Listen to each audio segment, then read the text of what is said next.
The silence inside the grand foyer of the First National Bank was deafening than a scream.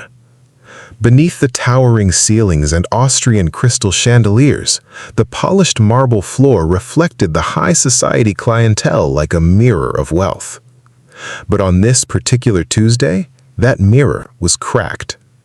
61-year-old Walter Reed stood before the manager's desk, his posture straight despite the weight of 61 difficult years. He wore a faded olive-green military-issue coat from a war forgotten by most, and an old frayed canvas bag was slung over his right shoulder. To the wealthy patrons' stealing glances, Walter was an eyesore, a glitch in their pristine, moneyed reality. In their minds, he was a beggar who had wandered into a palace. They didn't see the dignity in his eyes. They only saw the dust on his boots.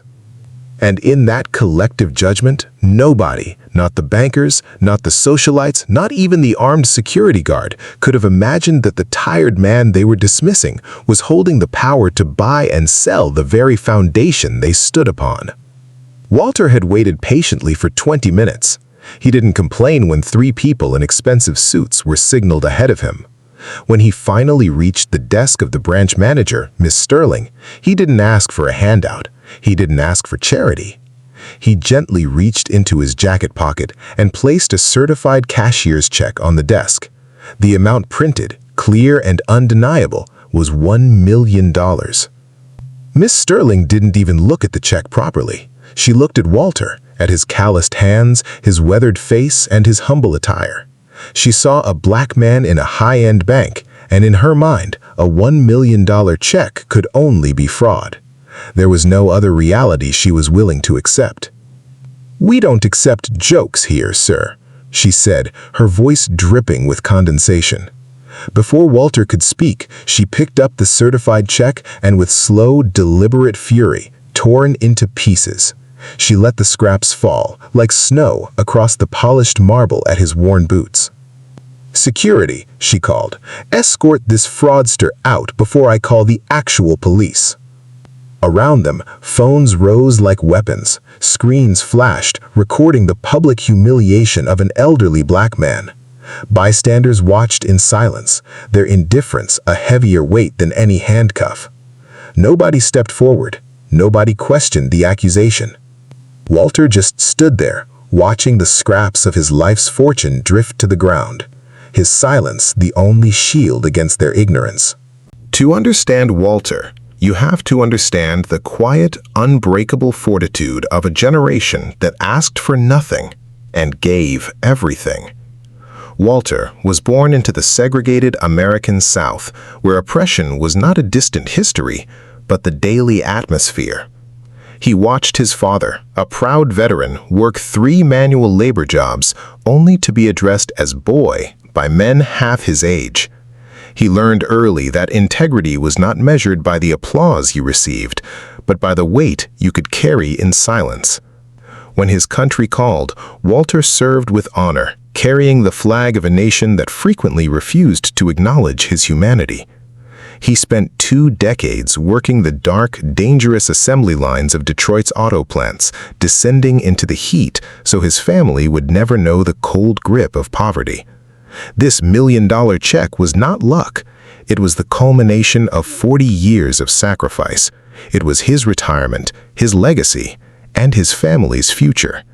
But in the bank that afternoon, Miss Sterling didn't see the years of labor or the military service. She only saw the target of her own internalized prejudice. The security officer, Tyler, a younger black man who had noticed Walter's faded military coat, hesitated. He was trapped between his conscience and a direct order from his manager. He walked over to Walter, but he didn't grab him.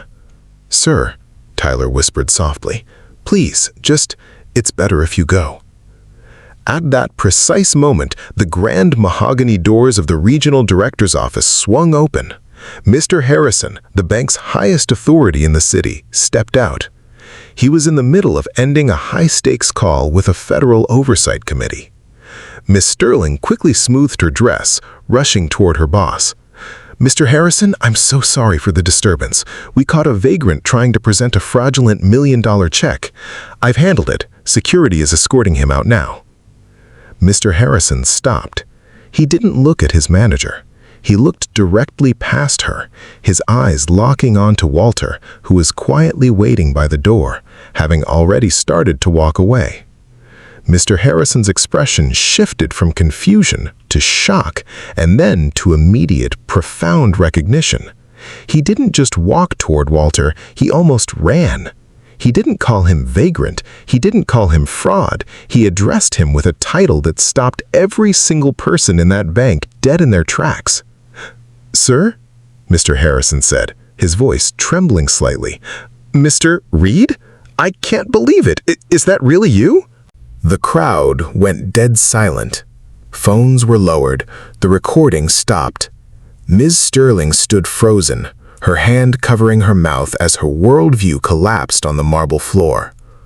Mr. Harrison walked up to Walter and, with 200 people watching, bowed slightly and took the elderly man's hand in both of his own. "I have been trying to track you down for months, sir," Mr. Harrison said, his voice loud enough for the entire bank to hear.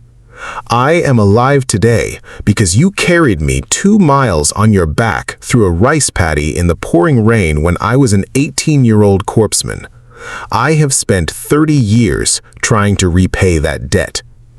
Mr. Harrison turned slowly to face Miss Sterling, who was now trembling with fear and embarrassment. His face was cold, filled with the quiet fury of seeing injustice. "You tore up his check?" Mr. Harrison asked, his voice low and terrifying. "Ms. Sterling, the Sterling Global Trust, which funds 20% of this bank's commercial real estate portfolio, is administered entirely by Mr. Walter Reed. You didn't just tear up a check, you tried to humiliate a hero and the most powerful client this region has." The true power of that moment was not found in the sudden shift of wealth or status. It was not in the immediate firing of the bank manager, which Mr. Harrison ordered before the afternoon was over. The true power was found in Walter Reed's reaction. As Mr. Harrison apologized profusely, kneeling down himself to help Security Officer Tyler pick up the torn scraps of the certified check from the marble floor, Walter simply raised his hand. He offered no harsh words, no insults, and no satisfying moment of vengeance against the manager who had dismissed him as a beggar. He reached into his canvas bag, pulled out a second identical certified check that he had kept as a backup, and handed it directly to Tyler.